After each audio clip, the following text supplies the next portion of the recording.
She just wanted to apologize for the spilled coffee. But when she resigned, the arrogant millionaire did the unthinkable.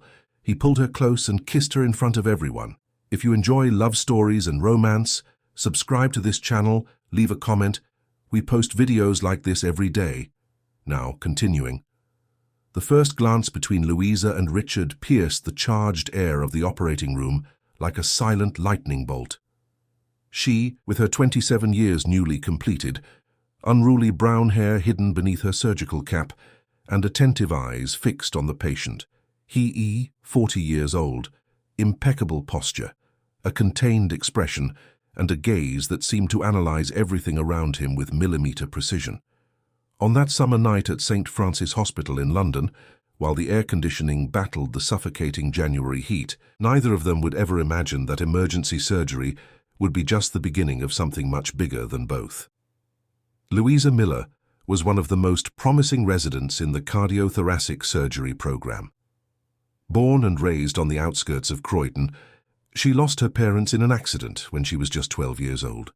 She grew up under the care of her grandmother, a seamstress who sacrificed everything so her granddaughter could study. With scholarships and weekend jobs, Louisa managed to graduate in medicine from University College London, and now she was one step away from realizing her dream, becoming a cardiac surgeon.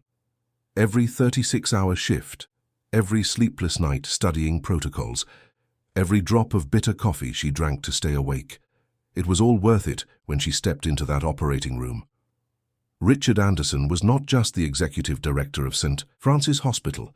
He was the heir to the Anderson healthcare empire, a network of private hospitals that dominated the premium healthcare market in the UK. Educated at the best universities abroad, with an MBA from Harvard and a specialization in hospital management, he returned to the UK to take over the family business after his father's death. Under his cold and calculating management, the group expanded even further, incorporating laboratories, clinics, and diagnostic centers. The specialized press called him the business surgeon. Not for his medical skill, though he was a trained doctor, but for the precision with which he cut costs and restructured operations. In the operating room that night, the two met by chance. The patient, a senator, had suffered an acute heart attack during a dinner in Kensington. Richard, who normally didn't set foot in the patient care area, had been called in for political and institutional reasons. Louisa was on call when the case arrived, and by a series of coincidences, she ended up being the first to attend to the politician. "We need to prepare him for an emergency angioplasty," Louisa said firmly, as she checked the patient's vital signs. "Who is in charge of the case?" Richard asked, entering the room unceremoniously, adjusting his navy blue tie that matched his impeccably cut suit. "Dr. Mendoza is the attending physician on call, but he's in another surgery. I am Dr. Louisa Miller, a second-year resident." Richard examined her from head to toe. It wasn't common for a resident to take the lead on such a delicate case, much less speak with such confidence. A resident, Senator Matthews, needs the best possible care, and that's exactly what I'm offering, Louisa replied, without averting her gaze. "Time is crucial in cases like this. If we wait another 10 minutes, the chances of complications increase by 40%. For a moment, the entire room seemed to freeze. The nursing staff exchanged nervous glances. No one spoke to Richard Anderson like that. However, to everyone's surprise, a slight smile appeared at the corner of his lips. "Proceed, doctor," he said, stepping back. "Show me what you can do." The following hours were of extreme tension. The angioplasty was complicated, with multiple obstructions. Louisa worked with surgical precision, her eyes focused, her hands steady. Richard observed every movement, every decision. What began as oversight gradually transformed into genuine admiration. Behind that executive demeanor, there still existed the doctor who had once dreamed of saving lives. When they finally finished, it was past 3 in the morning. The senator was stable, with a favorable prognosis. Exhausted, Louisa removed her surgical mask and let out a long sigh. "Exceptional work," Richard said, approaching her. "Where did you learn to handle pressure like that?" Louisa smiled wearily. "Growing up without resources on the outskirts teaches you a lot about pressure. Dr. Anderson. Medicine was just the next challenge. Something in that answer hit Richard like a silent punch. There was authenticity in her, a rare quality in his world of superficial and self-serving relationships. I'd like to discuss the case more calmly. Can we have coffee at the hospital cafeteria? That coffee stretched for over an hour. They talked about the clinical case, about surgical techniques, about the challenges of modern medicine. Louisa spoke passionately about her dream of creating a cardiac care program for underprivileged communities. Richard, normally reserved, found himself sharing frustrations about the bureaucratization of healthcare and the constant pressure for financial results. My mother, Eleanor, measures success in quarterly charts and shareholder returns. He confessed, sometimes I wonder if we're truly in the healthcare business or just the money business. When they parted, dawn was breaking over London. A handshake that lasted a second longer than necessary sealed the first of many encounters. In the following weeks, Richard began to appear frequently in cardiology rounds. Officially, he was evaluating internal processes. Unofficially, he was looking for Louisa. Casual encounters in the elevator, in the cafeteria, in the hospital corridors became more frequent. Quick conversations evolved into hurried lunches between consultations. Colleagues began to notice, and rumors quickly spread through the aseptic corridors of St. Francis. Louisa tried to stay focused. Her residency demanded total dedication, and getting involved with the hospital's CEO seemed, at the very least, complicated. But there was something about Richard that intrigued her, perhaps the contrast between the cold executive everyone feared and the contemplative man she was beginning to know. On a particularly difficult night, after losing a young patient on the operating table, Louisa took refuge on the hospital's rooftop terrace. The tears she had held back throughout the procedure finally flowed freely. They say it gets easier with time, Richard said, appearing silently behind her. It's a lie. We just learn to carry it better. How did you find me here? This was my refuge too. In my early years, when I still saw patients. Without thinking, she turned and hugged him, seeking comfort in human warmth. He hesitated for a second, unaccustomed to physical contact, before wrapping his arms around her. They remained like that for a few minutes, professional boundaries dissolving in the night air of London. The first kiss happened right there, under the starry sky of the UK's largest metropolis. A hesitant kiss at first, which quickly transformed into something more urgent, as if both were finally releasing a long-contained feeling. When they separated, breathless, the world seemed different. This is a terrible idea, Louisa whispered, still in his arms. The worst possible, Richard agreed, before kissing her again. What followed was a whirlwind. Clandestine meetings in empty break rooms, messages exchanged amidst shifts, glances that said everything when they were in professional meetings. Richard rediscovered passions he thought were dead. Louisa experienced a connection she never imagined possible. In their moments together, social differences, hierarchies, everything disappeared. They were just a man and a woman discovering each other. It was during one of these encounters, in the doctor's lounge in the early hours of the morning, that their relationship reached another level. Amidst kisses and caresses, physical barriers broke. For the first time, Louisa gave herself completely, body and soul. Richard, in turn, felt vulnerable in a way he had never experienced. In the silence of that room, between hospital sheets and the distant sound of heart monitors, something changed forever. I'm falling in love with you, he confessed, caressing her face as he watched the sunrise through the small window, and it terrifies me. Why? Because it wasn't in the plans. None of this was. My entire life was mapped out from birth. The right school, the right university, the right marriage, with the right person from the same social class. And I'm not the right person, Louisa completed, feeling a tightness in her chest. You're the only person who has made me feel alive in years. That makes you the most right of all. For a few weeks, they lived in a bubble of happiness. Richard began to rethink priorities, to dream of changes. Louisa allowed herself to believe that, perhaps, this improbable story could work out. Until Eleanor Anderson entered the scene, matriarch of the Anderson family. Eleanor was the chairwoman of the group's administrative board, Widowed for 10 years, she had transformed grief into absolute power. At 65, she maintained the impeccable elegance of London's high society women, platinum blonde hair always in a bob cut, designer clothes, discreet but extremely expensive jewelry. What few knew was that behind that refined appearance hid a woman who had built an empire by being more ruthless than any man. It was through Richard's secretary that Eleanor learned of the romance. One afternoon, without prior notice, she summoned her son for lunch at the Wolseley, an exclusive restaurant in the Mayfair district. "You look thinner," she commented, analyzing him as she sipped her Chardonnay, "and distracted." "I've been working a lot," Richard replied, suddenly feeling like a teenager caught red-handed. "Work doesn't make a man check his phone every 5 minutes and smile like an idiot." Eleanor placed her glass on the table with studied precision. "I know about the resident, Richard." His blood ran cold. "I don't know what you're talking about." "Please, spare me." Louisa Miller, 27 years old, cardiac surgery resident, orphan, raised by her grandmother in modest conditions, intelligent, dedicated, ambitious, all very touching, really. A walking cliché. "How did you—" "I have eyes and ears throughout the hospital, son. Nothing happens without my knowing." Eleanor leaned forward slightly. "Romances between employees are discouraged, but they happen. Romances between the CEO and a resident are absolutely unacceptable. My personal life is not the board's concern.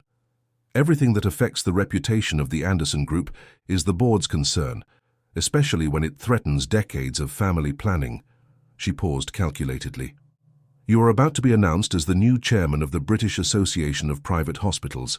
The country's largest laboratory group is considering a merger with us. And your ex-fiancée, Veronica, daughter of the Minister of Health, is finally willing to resume your relationship." Richard felt his anger rise. "So that's it. My life as a bargaining chip?" "Your life is your greatest asset, Richard. Use it intelligently." Eleanor opened her Italian leather bag and took out an envelope. "Here are the documents for the full scholarship we are offering Dr. Miller to complete her cardiac surgery residency at Johns Hopkins in the United States, an extraordinary opportunity that very few British citizens receive." "You can't be serious." "I've never been more serious. She leaves in 3 weeks. She either accepts this unique opportunity, or she will face a disciplinary board for unethical conduct with a superior. Her career will end before it even begins." "You can't do that." "I can, and I will." Eleanor's eyes, identical to her son's, hardened. "So the choice is yours. End this adolescent romance now and allow her to have a brilliant career far from here, or insist on this madness and watch her professional destruction and your own downfall." That night, Richard couldn't sleep. He paced his penthouse in Belgravia like a caged animal. He drank more than he should have, smashed a crystal glass against the wall, contemplated giving up everything. But at dawn, a terrible certainty settled in. His mother wasn't bluffing. She would destroy Louisa without the slightest remorse. 2 days later, he called Louisa for a conversation in the executive office. "What happened? You disappeared. You didn't answer my messages," she said, concerned by his somber expression. This was a mistake. Richard's voice came out mechanical, rehearsed. "We both knew from the start." "What are you talking about?" "About us, about this relationship. It was a lapse in judgment on my part, a breach of ethical protocol." Louisa felt as if the ground disappeared beneath her feet. "That's not you talking. What happened, Richard?" "Nothing happened. I just regained my common sense." He avoided looking directly into her eyes. "You're in a vulnerable position as a resident. I'm your superior. The situation is untenable. Look into my eyes and tell me you feel nothing for me." Richard finally faced her. For a brief moment, his mask almost fell. Then, he hardened his expression. "I feel I made a mistake in judgment. I feel I let physical attraction cloud my professional discernment, and I feel this needs to end now." The words hit Louisa like physical blows. "It was your mother, wasn't it? She found out about us. This has nothing to do with my family." He opened a folder on the table. "As compensation for the emotional distress, the hospital is offering you a full scholarship to complete your residency at Johns Hopkins." "Compensation?" Her voice faltered. "Are you paying me to leave?" I'm offering an unparalleled professional opportunity." Louisa felt nauseous. The tears she tried to hold back now flowed freely. "I believed in you. I believed that the man I met on the rooftop, who hugged me when I lost a patient, who looked at me as if I were the most precious thing in the world, I believed he was real. That man was an illusion, a lapse in judgment." Richard kept his voice firm, though something inside him was breaking apart. "This is reality, Louisa. We are from different worlds. We always have been." "Coward."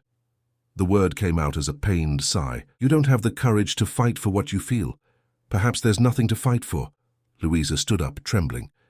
"You know what's worse? It's not the rejection.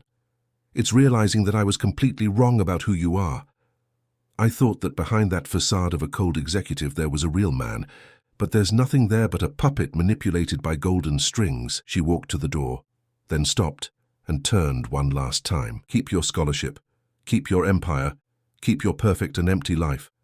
I'd rather have my daily struggle with dignity 1,000 times over than spend a single second living this lie you call life." The door closed with a bang that seemed to echo throughout the hospital. Richard remained motionless, his breath caught in his chest. When he finally managed to move, he went to the panoramic window of his office. Down below, he saw Louisa crossing the parking lot, her shoulders slumped in a posture he had never seen before. In that moment, something broke inside Richard Anderson, something that, he feared, could never be fixed. Louisa requested a transfer the next day. She would complete her residency at St. Thomas Hospital, on the other side of the city. In the corridors of St. Francis, rumors multiplied, but they were soon replaced by new scandals, new gossip. Life ran its course, as it always does. For Richard, the days became a grey sequence of meetings, spreadsheets, and fake smiles. He resumed his relationship with Veronica, more out of inertia than desire. He took over the presidency of the British Association of Private Hospitals, completed the merger with the laboratory group, and expanded the Anderson empire. To all intents and purposes, his life was back on track. But at night, alone in his luxurious apartment, he still found himself looking out at the hospital's rooftop terrace through the window, recalling the taste of their first kiss, the feeling of being alive after years of mechanical existence. In his most honest moments, he admitted to himself he would never fully recover from those brief months when he knew true love, only to destroy it with his own hands. What Richard didn't know, what he couldn't imagine as he drowned his sorrows in excessive work and superficial relationships, was that a simple photo would change everything again. An image on social media that would turn his life upside down and force him to confront not only his past, but the future he never thought possible. Louisa discovered her pregnancy on a rainy April afternoon, exactly 6 weeks after breaking up with Richard. Dr. Marsh's office, her gynecologist and college friend, seemed strangely silent as she stared at the blood test result. The numbers left no doubt. The morning sickness, the excessive fatigue, the breast tenderness, all the signs that she, as a doctor, should have recognized, but which her mind, perhaps in self-defense, had completely ignored. "Are you okay?" Marcia asked, observing her friend's pale face. "I'm pregnant," Louisa murmured, the words sounding strange in her own voice.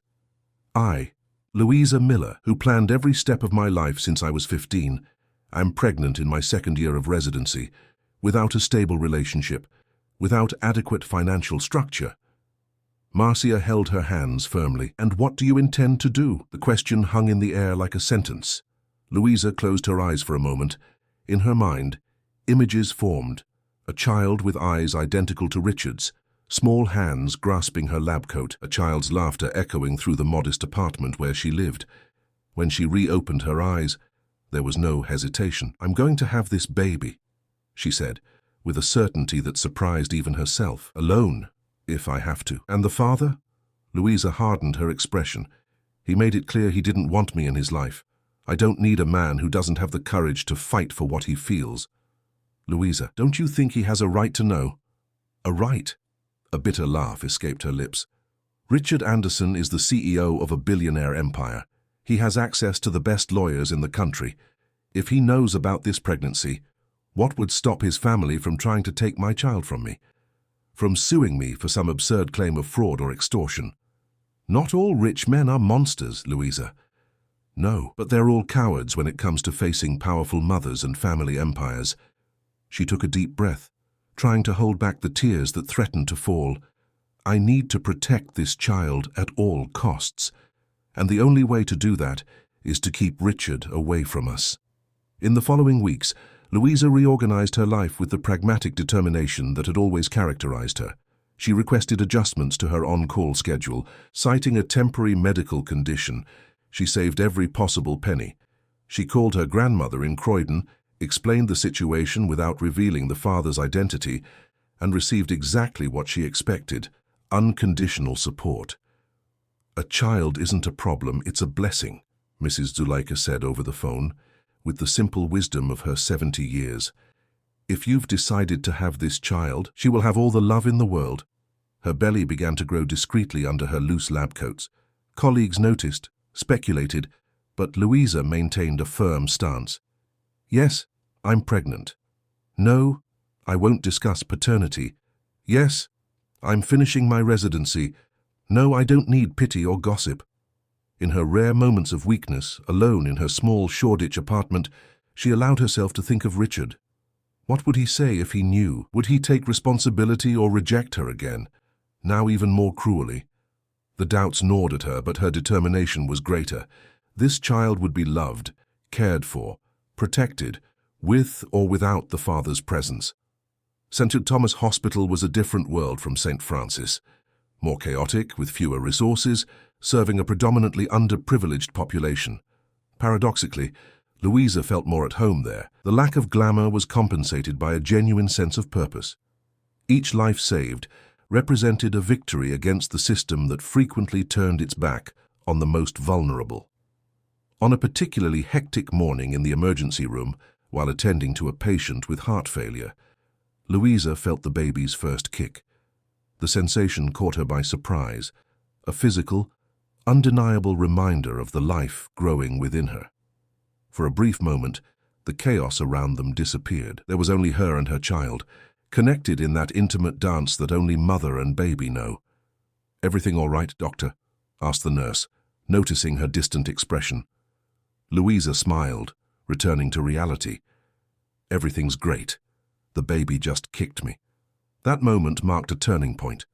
The pregnancy, which until then had been a biological fact to be managed, transformed into something deeply emotional. During prenatal appointments, Louisa began talking to the baby, planning the future, dreaming of possibilities. The ultrasound revealed it would be a boy. Alone in the examination room, she had refused her grandmother's offer to accompany her. Louisa observed the black and white image, tears silently streaming down her face. "Any names in mind?" asked the obstetrician. "Michael," she replied without hesitation. "It means, 'who is like God,' a strong name for a boy who is already fighting from the womb." In the 7th month, a complication, elevated blood pressure, signs of preeclampsia. The obstetrician recommended immediate leave from work. For Louisa, it was like a blow. Her residency was her safe haven, her identity, but the baby's health came first. She accepted the medical leave and forced bed rest with resignation. Confined to her apartment, with occasional visits from her grandmother and a few close friends, Louisa found herself confronted with her own thoughts, her fears, her uncertainties. Richard's absence weighed more heavily now. In her darkest moments, she questioned her decision to keep him in the dark. Would it be fair to deprive Michael of his father? Would it be selfish to try to protect him from a family that could offer resources she never could? On a particularly difficult afternoon, she gave in to impulse. She picked up her phone and typed a message to Richard. "We need to talk about something important." Her finger hovered over the send button for several minutes. At the last instant, she deleted everything. No, it wouldn't be like that. Michael deserved more than a father forced to acknowledge him out of obligation. The birth came 2 weeks earlier than expected. Intense contractions woke her in the middle of the night. She called a taxi, phoned her grandmother on the way, and in less than an hour, she was at the public maternity ward attached to St. Thomas Hospital. Full dilation, elevated blood pressure. "We need to deliver this baby now," announced the on-call doctor, a colleague Louisa had worked with several times before. Labor lasted 8 hours. 8 hours of intense physical pain, but also of a deep spiritual connection with the life she was about to bring into the world. When Michael finally arrived, with a strong and healthy cry, Louisa experienced an emotion she had never imagined possible, an unconditional, visceral love that transcended anything she had ever felt before.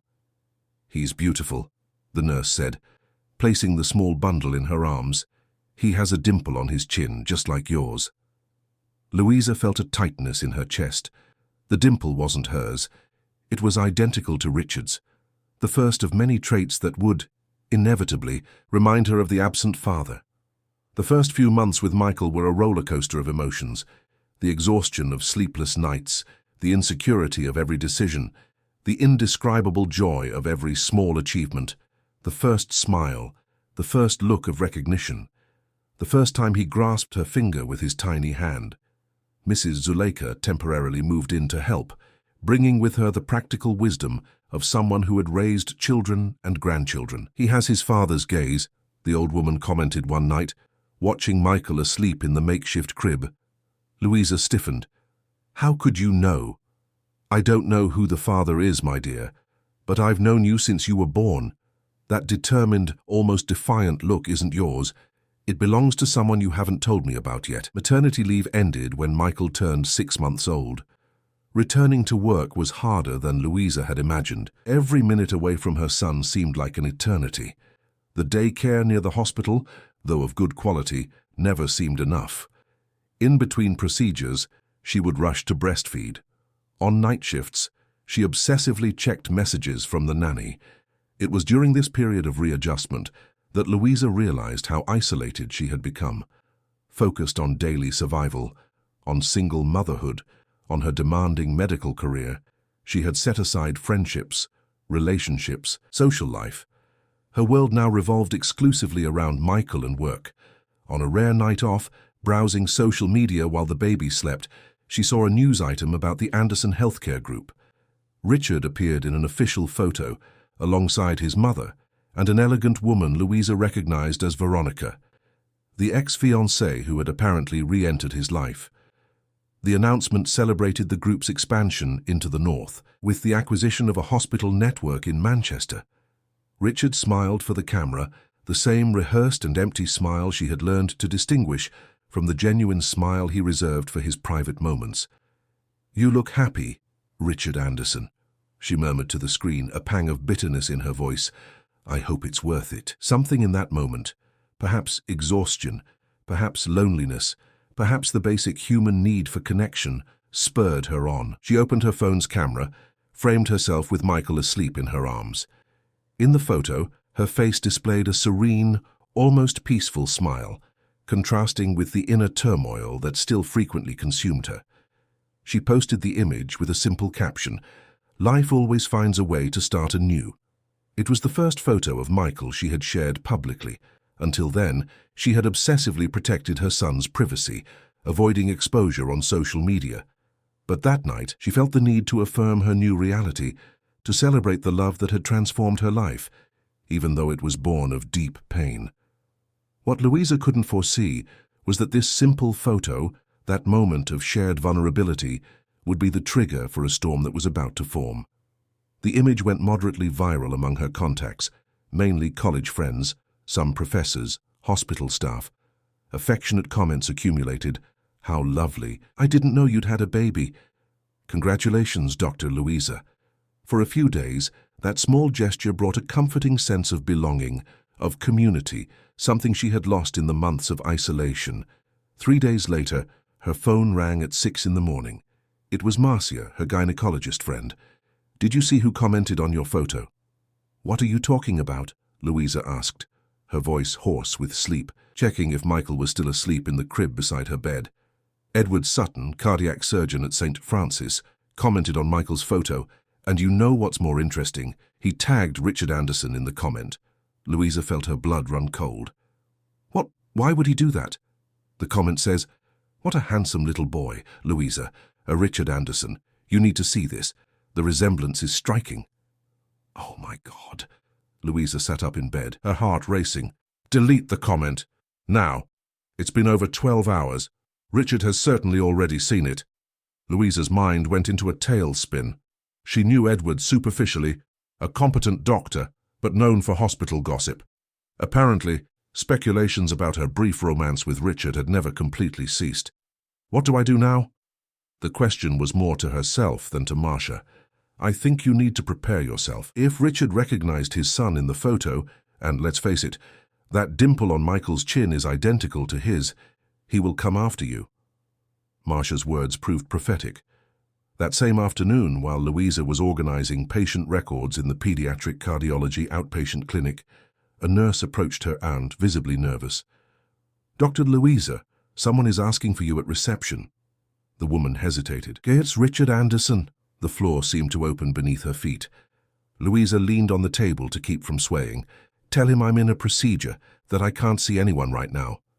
"Doctor, he said he'll wait as long as it takes, and he looks determined." Louisa closed her eyes for a moment, taking a deep breath. This moment had always been on the horizon, the possibility that Richard would find out about Michael.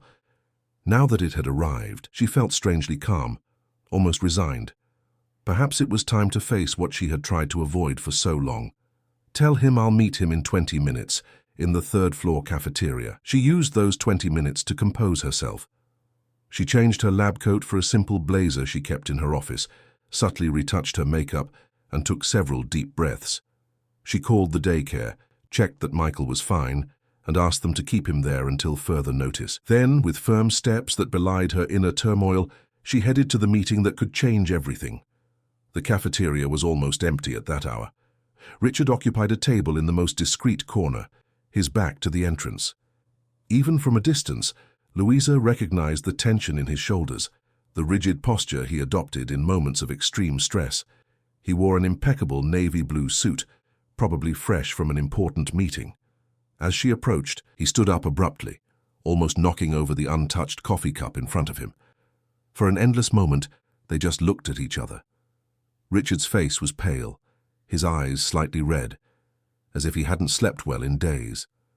There were new lines of expression on his forehead, a hardness in his jaw that Louisa didn't remember. "The child in the photo," he said finally, his voice low and controlled. "He's my son, isn't he?" Louisa held his gaze firmly. "Yes, Michael is your biological son." Richard closed his eyes for an instant, as if absorbing the impact of that confirmation, though he already knew the answer. When he reopened them, there was a mixture of emotions that Louisa couldn't fully decipher: anger, confusion, hurt, perhaps even relief. "Why didn't you tell me? Should I have told the man who loved me, or the man who dismissed me as a lapse in judgment? Which one are you?" "Richard." The question hit him like a physical blow. Richard recoiled slightly, his lips pressed into a tense line. "You had the right to be angry with me. You didn't have the right to hide my son." "Didn't have the right." Louisa felt the anger contained for months finally overflow. She kept her voice low, but every word came out laden with emotion. "You left me like discarding an inconvenient object. Your mother implicitly threatened me. What do you think would have happened if I showed up pregnant? Do you think I would have been received with open arms by the Anderson family? That your mother would offer me tea and biscuits instead of a lawsuit for extortion? That's not fair." "Fair?" A bitter laugh escaped. "You want to talk about fairness? I spent my entire pregnancy alone. I faced preeclampsia, almost lost my son, had to interrupt my residency. I gave birth with my 70-year-old grandmother as my only family by my side. Sleepless nights, painful breastfeeding, balancing work with single motherhood, all while you lived your perfect life, with your perfect relationship and your perfect empire. So don't talk to me about fairness, Richard." The silence that followed was charged with tension. Around them, a few people began to observe them discreetly, perhaps recognizing Richard, or sensing the electrifying energy emanating from the table. "How old is he?" Richard asked finally, his voice softer. 8 months and 2 weeks. "Is he healthy?" "Perfectly. He was born a little early, but he's developing normally." Louisa hesitated, then added, "He has your eyes, and the dimple on his chin." Something broke in Richard's controlled expression. A genuine emotion finally burst through the executive's mask, a vulnerability Louisa hadn't seen since those nights on the hospital rooftop. "I want to meet him," he said, his voice almost a whisper. Please, there was a plea in those words, a humility that caught Louisa off guard. She expected anger, threats, perhaps even mentions of lawyers and custody, not this genuine break, this raw openness. Why? What's changed, Richard? A year ago you decided we couldn't be together, that your perfect life was more important than any feelings between us. Now you want to be a father. Why? Richard took a deep breath, running his hands over his face in a gesture uncharacteristically careless for his standards. Because the photo of my son hit me like nothing ever has. Because ever since I saw that image, I haven't been able to think about anything else, eat or sleep.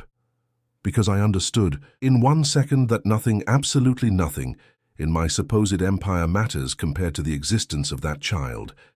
Louisa studied his face, looking for signs of manipulation, of falsehood. She found only exhaustion and a painful sincerity. And what about your mother, your fiancé, your carefully planned life? I don't know. The admission came out with difficulty. Honestly, I don't know how to deal with all of this. I just know I need to meet my son. I need to be a part of his life. Somehow, the request hung between them, laden with implications, possibilities, risks. Louisa could refuse. She could demand that any contact be mediated by lawyers. She could establish 1,000 barriers. Instead, she heard herself say, "He's at the hospital daycare. I can pick him up in an hour." The relief on Richard's face was palpable. "Thank you. This doesn't mean everything is fine between us. It doesn't mean I've forgotten or forgiven. It just means I won't deprive my son of the right to know his father. I understand. And if this is some kind of game, Richard, if you're thinking of using your money, your influence, or your mother to try to take Michael from me, I swear that—" "No." The interruption was firm. "It's not that. I swear on my life. I just want to meet him. I just want to do the right thing." Louisa nodded slowly. 1 hour, in the park across from the hospital. The meeting in the park was surreal. Richard, the impeccable executive, sat on a simple public bench, his eyes fixed on the entrance where Louisa would appear with her son, his son. The concept still seemed unreal, as if it floated around him without fully settling into his consciousness. When he finally saw them, the world seemed to pause. Louisa walked slowly, carrying a chubby baby dressed in a light blue romper. Even from a distance, Richard could see the dark, abundant hair, so similar to his own in childhood. He stood up, his legs strangely unsteady. The meeting he had imagined so many times in the last 48 hours was about to happen, and he suddenly felt completely unprepared. "Richard, this is Michael," Louisa said as she approached, her voice surprisingly gentle. "Michael, this is—" She hesitated. "Your father," Richard completed, his voice choked. "I'm your father, Michael." The baby stared at him with curious eyes, brown eyes identical to his own. The dimple on his chin deepened when the little one broke into an unexpected smile, almost as if he recognized something familiar in the stranger before him. "May I hold him?" Louisa hesitated briefly, then nodded, carefully transferring the baby into Richard's arms. The executive who commanded a billionaire empire, who made decisions involving millions daily, now held the tiny body with a mixture of terror and reverence. Michael studied him seriously for a few seconds, then smiled again, grabbing Richard's tie with a curious little hand. It was in that moment that everything changed, when that tiny being, half him, half Louisa, grabbed his expensive tie with absolute confidence, as if he had always belonged there. Richard felt something break inside him, an emotional dam he had kept intact for decades. Tears came without warning, silent, streaming down a face that rarely showed any emotion in public. "He's perfect," he murmured, his voice almost unrecognizable. Louisa watched the scene with a mixture of conflicting emotions. Seeing the man who had hurt her so deeply now holding their son, with such evident love, stirred feelings she thought were buried. "He's quiet most of the time," she said, breaking the emotional silence. "He only complains when he's hungry or sleepy. He likes music. Any melody calms him down immediately." Richard drank in every piece of information like a thirsty man. "How was the pregnancy? The birth? I'm so sorry I wasn't there." The conversation flowed surprisingly easily as they walked through the park. Louisa recounted the discovery of her pregnancy. the health complications, the first moments with Michael. Richard listened attentively, asking questions, absorbing every detail as if trying to fill in the lost months. For a few hours, the painful past, the hurts, the resentments faded into the background. There were just two parents getting to know each other through the child they had created together, albeit separately. As the sun began to set, Louisa checked her watch. "I need to take him home. It's time for his bath and his last feeding." Richard nodded, reluctant to say goodbye, but aware that there were limits he needed to respect. He carefully handed Michael back to Louisa's arms, feeling an immediate emptiness. "Can I see him again?" Louisa hesitated. "This is complicated, Richard. We can't just pretend the past doesn't exist." "I'm not asking for that. I'm asking for a chance to be my son's father, somehow, in some arrangement that works for all of us." "And what about your life? Your relationship with Veronica? Your mother?" Richard sighed. "I don't know yet how to manage all of this, but I know Michael is my priority now. I need you to believe that." Louisa studied his face for a long moment. "Let's take it slow. You can see him twice a week for now, always with me present. No lawyers, no family, no complications." "Thank you," Richard said, his gratitude genuine. "I won't disappoint you this time." As she watched him walk away, his gait slightly less confident than usual, his shoulders a little less erect, Louisa wondered if she had made the right decision. Allowing Richard into Michael's life meant reopening wounds, risking new pains, facing a world she had tried to keep at bay. Still, as she looked at her sleeping son in her arms, she felt a strange certainty. For Michael, she would face any battle, even if it meant facing the man who had broken her heart again. What she didn't know as she returned home that night was that the true storm was yet to come, that the meeting in the park was just the prelude to greater confrontations, painful revelations, and choices that would test the strength of everyone involved. In his Belgravia penthouse, Richard stared at the city lit up through the panoramic window, his mind in a whirlwind. In his hands, he held an ultrasound photograph Louisa had given him, the first image of his son. Her words echoed, "No lawyers, no family, no complications." But he knew better than anyone. When it came to the Anderson family, complications weren't a possibility. They were a guarantee. The following weeks established an improbable routine. Twice a week, Richard would appear at Louisa's small Shoreditch apartment, a world away from his Belgravia penthouse. In the first few visits, the tension was palpable. Carefully neutral conversations, forced smiles, the awkwardness of two former lovers reunited by the child they had created. Gradually, something began to change. At first, they were small things. Richard showing up with medicine when Michael had colic, Louisa allowing him to feed the baby dinner.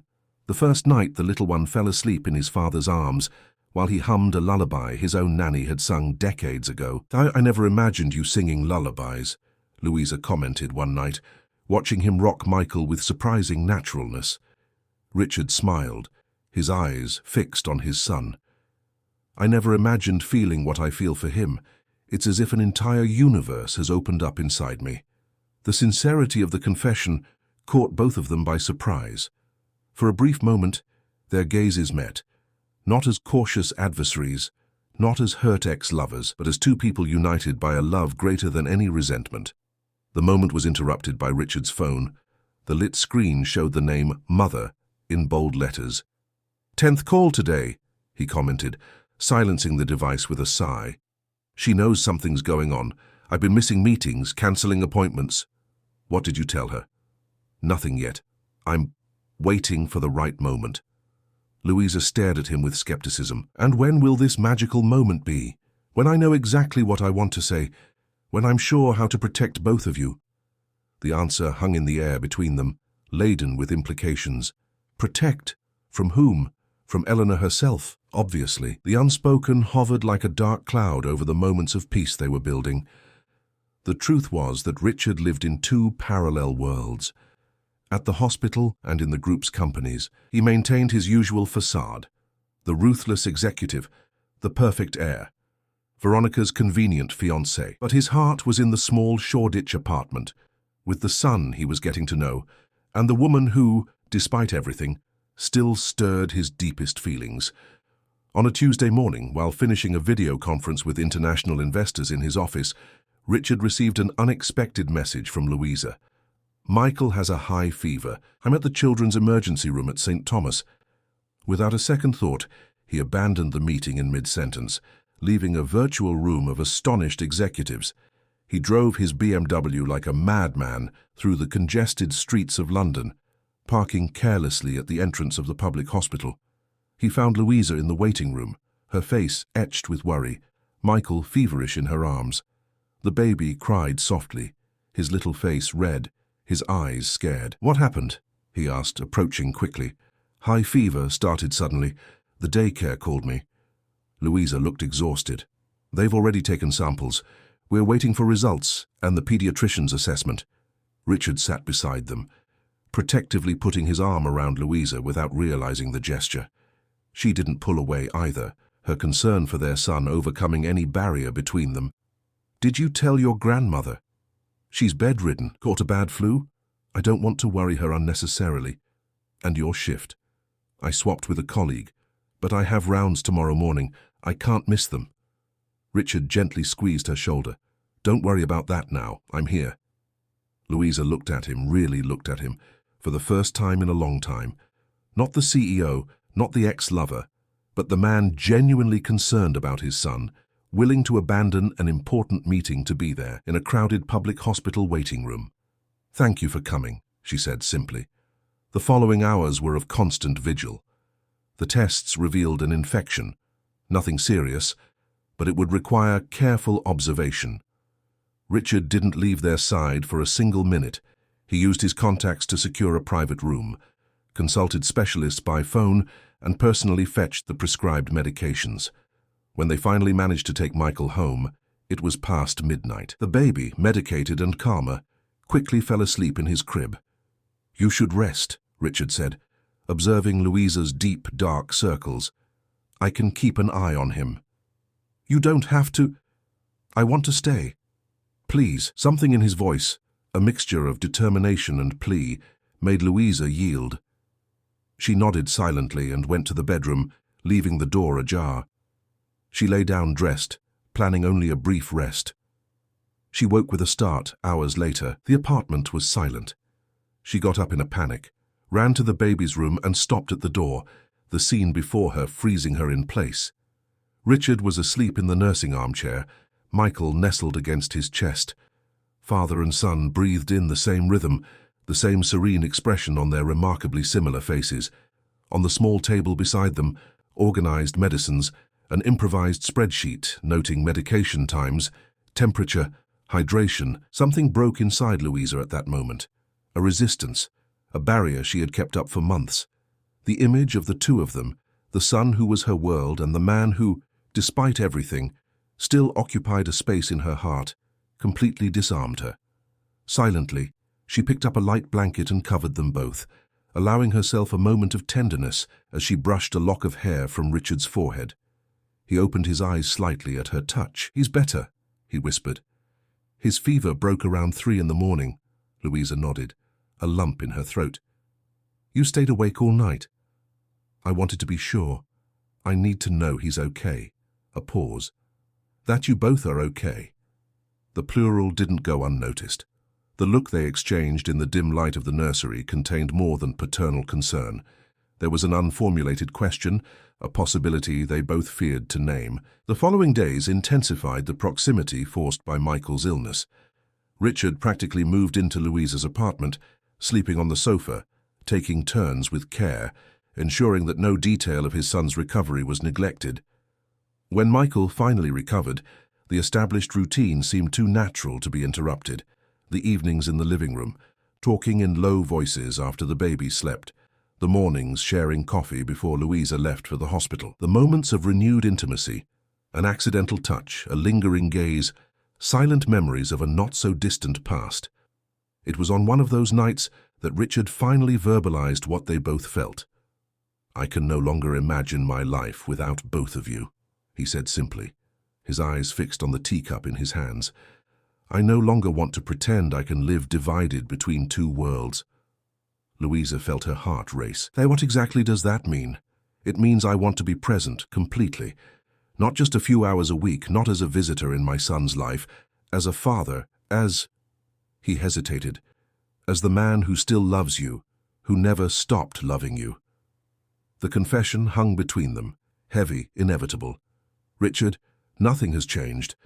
Your mother is still the same person. The Anderson empire still has the same demands. Veronica is still your official fiancée. Everything has changed. He looked at her with intensity. I have changed, or perhaps I have just found the courage to be who I always should have been. Words are easy. Then let me prove it with actions. He approached, gently touching her face. Louisa didn't pull back. When their lips met, it was as if time had rewound, the same connection, the same urgency, the same feeling of inevitability they had experienced on the hospital rooftop so many months ago. The kiss deepened, years of distance and hurt dissolving in the heat of the moment. His hands found her waist, pulling her closer. Louisa allowed herself, just for that instant, to believe again. It was Michael's cry through the monitor that brought them back to reality.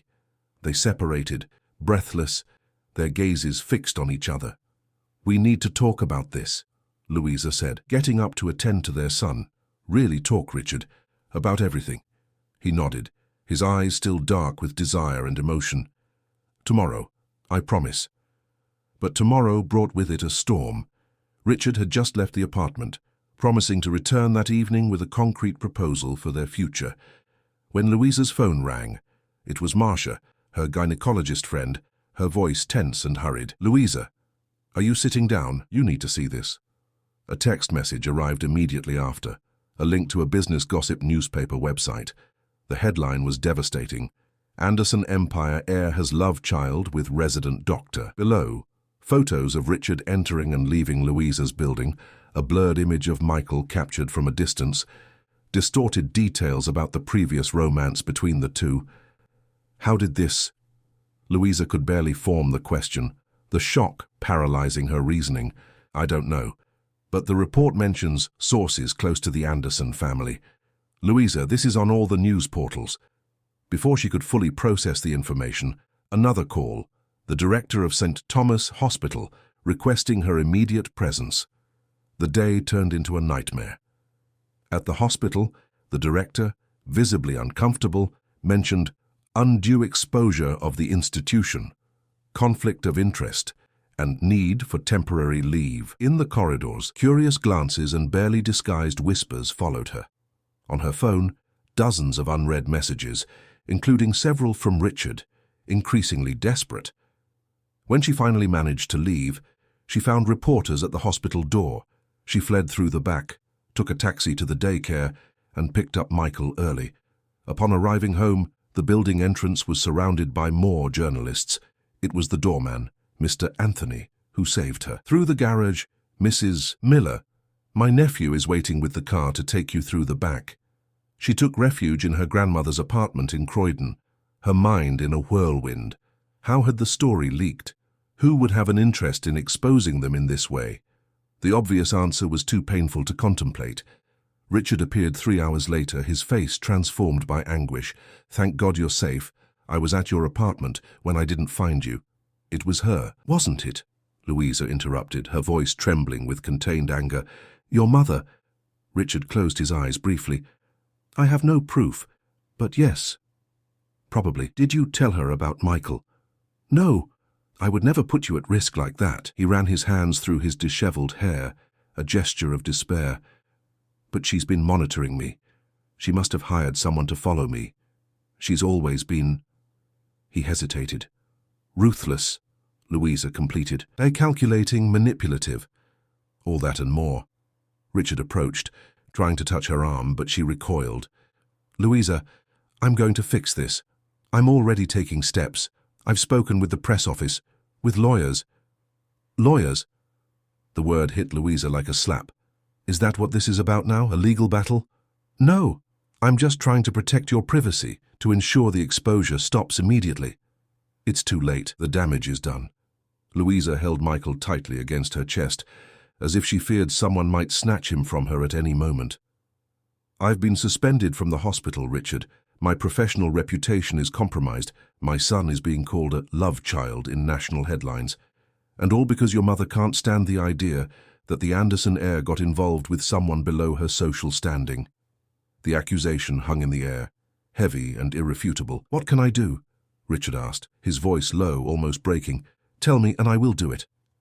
Nothing. Louisa pulled away, tears finally escaping. We've done this dance before, Richard. You promise, your mother interferes, you back down. I won't subject Michael to this toxic cycle. I won't allow him to grow up in the middle of a family war. This time it's different. I am different. Prove it, not to me, to yourself. When Richard left Mrs. Zuleika's apartment, something had fundamentally changed in his expression. The hesitation, the inner conflict that had always characterized him when it came to his family, had given way to a cold, almost dangerous determination. The next morning, he convened an extraordinary meeting of the Anderson Healthcare Group's administrative board. The agenda: restructuring of family management and governance. The boardroom in the penthouse of the headquarters building in London's financial centre was full. Shareholders, directors, consultants, and, at the centre of the imported mahogany oval table, Eleanor Anderson, impeccable in her Chanel suit, observing her son with a mixture of curiosity and apprehension. Before we formally begin, Richard said, his voice surprisingly calm, I would like to make a personal announcement. Those present shifted in their chairs, the tension palpable. Everyone had seen the headlines, rumours had been circulating for days. As is already public knowledge, I have a 9-month-old son, Michael Miller Anderson, the result of my relationship with Dr. Louisa Miller. Richard kept his gaze fixed on his mother as he spoke. The leakage of this information to the press was coordinated by someone with privileged access to my routine and specific interests in harming my relationship with Louisa and our son. Eleanor didn't move, her expression impenetrable. A child's privacy was violated. The reputation of a brilliant doctor was stained, all for pettiness and control. Richard took a deep breath, controlling the anger that threatened to overflow. I will not tolerate this, not anymore. If you'll permit me, Richard, Eleanor interjected, her voice soft as poisoned velvet, no one here would doubt your paternal concern. The question is how this affects the family business, your position as a leader, your credibility.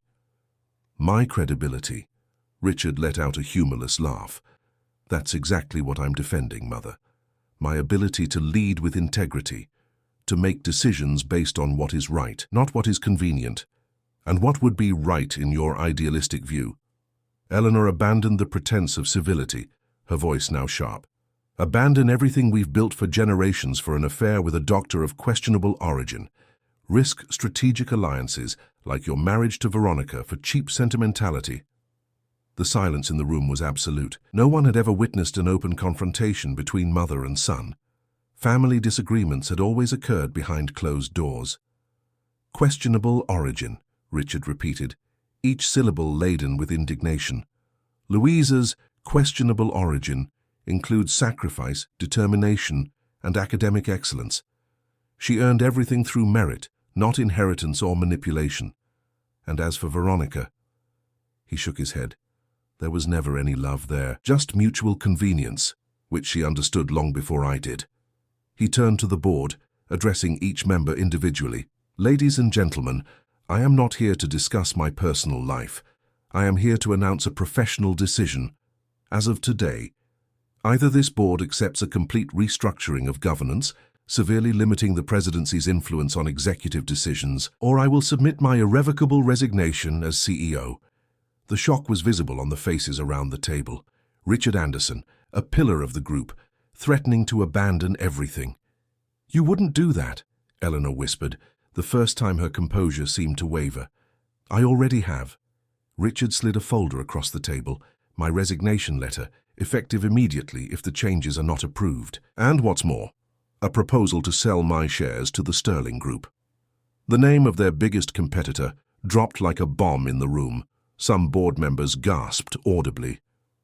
This is blackmail, Eleanor accused, her voice trembling. This is business, Mother. You taught me well. There's always a price for everything, isn't there? One of the oldest board members, Dr. Mendoza, cleared his throat nervously. I think it's prudent that we consider Dr. Anderson's restructuring proposal. After all, his leadership has been fundamental to the group's growth in recent years. Others nodded hesitantly. The fear of losing Richard to the competition was greater than any loyalty to Eleanor. Furthermore, Richard continued, I would like to announce another project, the creation of the Michael Anderson Foundation, dedicated to supporting medical residents from underprivileged communities and expanding pediatric cardiac care in underserved regions. Half of the dividends from my shares will be directed to this project. The meeting stretched for hours. Heated arguments, legal maneuvers, Eleanor's desperate attempts to reverse the situation. But Richard remained unshakable. In the end, the board conceded. The restructuring was approved by a narrow majority. Eleanor would retain an honorary position without effective powers. Richard would continue as CEO, but with governance mechanisms that would prevent family interference in strategic decisions. When everyone left, only mother and son remained in the now empty room. You destroyed everything I built, Eleanor said, her voice laden with resentment. No, mother, I saved what you built from your own obsession with control. Richard approached, observing for the first time the signs of age that the impeccable makeup could no longer completely hide. The empire continues, just not at the cost of my happiness, nor my son's happiness. Do you think this woman will make you happy? That this child will fill the void you've always carried? I don't know what will make me happy in the long run. I only know what will surely destroy me, continuing to live for the approval of someone who will never be satisfied. Eleanor lifted her chin, a gesture of wounded pride. And what if I refuse to accept this improvised family? If I never acknowledge this grandson? Richard smiled sadly. Then you will lose more than a position, Mother. You will lose the chance to meet the most extraordinary person who has ever entered our lives. He left her alone in the boardroom, the sound of his footsteps echoing on the marble floor. For the first time in decades, perhaps for the first time in his life, he felt truly free. Louisa's apartment was silent when he arrived, hours later. He found her on the small balcony, Michael asleep in his stroller beside her, the London sky dotted with few stars visible through the light pollution. It's done, he said simply, joining her at the railing. Louisa studied him in the dark, noting the lines of exhaustion on his face, but also something new, a serenity she had never seen before. What exactly is done? I confronted my mother, the board, the entire system that imprisoned me for years. He took a deep breath. I didn't resign, but I established clear boundaries. The Michael Anderson Foundation begins operating in 3 months, with you as medical director, if you accept. Louisa absorbed the information slowly. And Veronica? We officially broke up 2 weeks ago. To be honest, she seemed relieved. Your mother? She'll need time, perhaps a lot of time, or perhaps she'll never fully accept it. Richard touched Louisa's hand hesitantly. When she didn't pull back, he intertwined his fingers with hers. But that doesn't matter anymore. What matters is what we want. You, me, and Michael. And what do you want, Richard Anderson? A chance. To be the father Michael deserves. To be the man you deserve. He leaned in, touching her face with his free hand, to build something real, honest, without shadows or secrets. Louisa closed her eyes briefly, feeling the familiar warmth of his hand. I'm scared, me too, but for the first time, my fear of losing you both is greater than any other. The kiss they shared then was different from all the previous ones. There was no desperate urgency like in their clandestine meetings at the hospital, nor the guilty hesitation of recent days. It was a kiss of new beginnings, of promise, of possibility. Michael chose that moment to wake up, letting out a joyful squeal upon seeing them both. They laughed, separating to attend to the little one, who stretched out chubby arms demanding attention. I think he approves, Richard joked, lifting his son into his arms. He's a baby. He approves of anyone who gives him biscuits, Louisa replied. But her smile betrayed the emotion she felt, seeing the two of them together. The following weeks were filled with adjustments, negotiations, small steps. Richard kept his word. No pressure, no rush. Louisa, initially reluctant, agreed to direct the foundation, imposing her own conditions, total independence, merit-based criteria for scholarship recipients, and a focus on truly underprivileged communities. The press eventually lost interest in the story. Other headlines, other scandals took their place in the news. Louisa returned to the hospital, now with special leave to balance her residency with the foundation's structuring. One sunny Sunday, 3 months later, marked another decisive moment. They were strolling in Hyde Park, Michael already attempting his first steps, clutching his parents' hands, when they spotted a figure sitting on a bench in the distance. Eleanor Anderson, without her usual makeup, without ostentatious jewelry, seemed smaller, almost fragile in the simplicity of a neutral-toned pant and blouse set. Richard felt Louisa stiffen beside him. "We don't have to do this now," he murmured. "No," Louisa replied, surprising him. "Summit will have to happen sometime. Better on neutral ground." They approached slowly. Michael, oblivious to the tension, babbled happily, trying to chase a duck that passed nearby. "Mother," Richard greeted formally. Eleanor nodded, her gaze fixed on Michael. "He looks a lot like you at that age." "This is Michael," Richard said. "And this is Louisa Miller, his mother." "Dr. Miller," Eleanor corrected automatically. An old habit, always reinforcing hierarchies, titles, positions. "Louisa is sufficient," the young doctor replied, her voice surprisingly calm. An uncomfortable silence settled. Michael, sensing the change in atmosphere, clung to Louisa's leg, observing the stranger with curious eyes. "May I—" Eleanor hesitated, an unprecedented vulnerability in her voice. "May I see him up close?" Louisa and Richard exchanged a look. With a small nod, Louisa lifted Michael into her arms, approaching Eleanor. "Michael, this is your grandmother," she said softly. The word grandmother seemed to hit Eleanor like a physical blow. Her eyes, normally cold and calculating, visibly welled up. When she hesitantly reached out to touch her grandson's little face, her hands, always steady, trembled slightly. Michael, unpredictable like any child his age, suddenly smiled at her. The same dimpled smile that had characterized the Andersons for generations. "Hello, little one," Eleanor whispered, her voice almost unrecognizable in its tenderness. Something changed in that instant. Not a complete reconciliation, not an immediate forgiveness. Deep wounds take time to heal, and some never heal completely.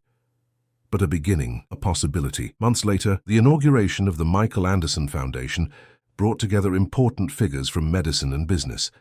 The headquarters, strategically located near underprivileged communities in East London, contrasted with the usual opulence of the Anderson Group's facilities, functional, welcoming, without unnecessary ostentation. Louisa, in her first public speech as director, presented a vision for a more egalitarian healthcare system. Richard Danners, by her side, announced partnerships with public universities for the training of pediatric cardiology specialists. In the front row, a surprise for many, Eleanor Anderson, applauding discreetly. The relationship with her daughter-in-law and grandson was still delicate, built on small cookout supervised visits, cautious conversations. But it was there, a genuine effort, perhaps the first in her life, to adapt instead of control. After the ceremony, journalists surrounded the couple. "Dr. Anderson, when will the wedding be?" asked a reporter, pointing to the discreet engagement ring on Louisa's hand, a sapphire surrounded by small diamonds, chosen together, without the typical Anderson ostentation. "When we find time in our impossible schedules," Richard joked, embracing Louisa by the waist. "But probably before the Foundation's first anniversary." "Dr. Miller, do you intend to take the Anderson surname after marriage?" Louisa smiled. "I think Michael has enough Anderson for all of us. I prefer to keep my professional identity as it has always been." The answer, which months earlier would have scandalized London's high society, now seemed natural, appropriate. The world was changing, even in the most traditional circles. Later that night, alone in the penthouse they now shared in Belgravia, a middle ground between the very different worlds they came from, they reflected on the extraordinary journey of the past 2 years. "If someone had told me, that night, on the hospital rooftop, that we would be here now." Richard shook his head, still incredulous at the twists of fate. "We would have had to go through hell first," Louisa reminded him, leaning back against his chest as they watched the city lit up through the window. It was worth every second. He kissed the top of her head, breathing in the familiar scent of her hair. I wouldn't change a thing if the end result was this moment. In the next room, Michael slept peacefully, surrounded by simple toys and some very sophisticated ones, a gift from his grandmother, who was slowly learning to show affection without control. On his wall, a framed photo, him newborn in his mother's arms, with the same caption that had changed everything. Life always finds a way to start anew. Louisa turned in Richard's arms, looking into those eyes that still made her feel the same electricity as their first encounter. You know what's most extraordinary? How something as small and fragile as a baby can have more power than a billionaire empire. The power of love surpasses the power of money, Richard replied, touching her face with reverence. It took me a long time to learn that, but now I will never forget it. The kiss they shared sealed not only the promise of a future together, but the certainty that some battles, no matter how painful, are worth every scar they leave. That some loves are too strong to be denied, even when the whole world seems to conspire against them. And that, as the caption of that photo that changed their lives said, life always finds a way to start anew. And so, among the skyscrapers of a London that never sleeps, an improbable love transformed not only two wounded hearts, but an entire family legacy, not erasing the past, but building a future where the power of affection finally surpassed the power of money and social conventions. The next morning, as the rising sun painted the horizon golden, Michael woke his parents with laughter and joyful squeals. Louisa and Richard welcomed him into bed, forming that kind of perfect moment that no fortune can buy. 3 hearts beating in sync, 3 lives intertwined by destiny, by chance, and by that mysterious and powerful force that some simply call love.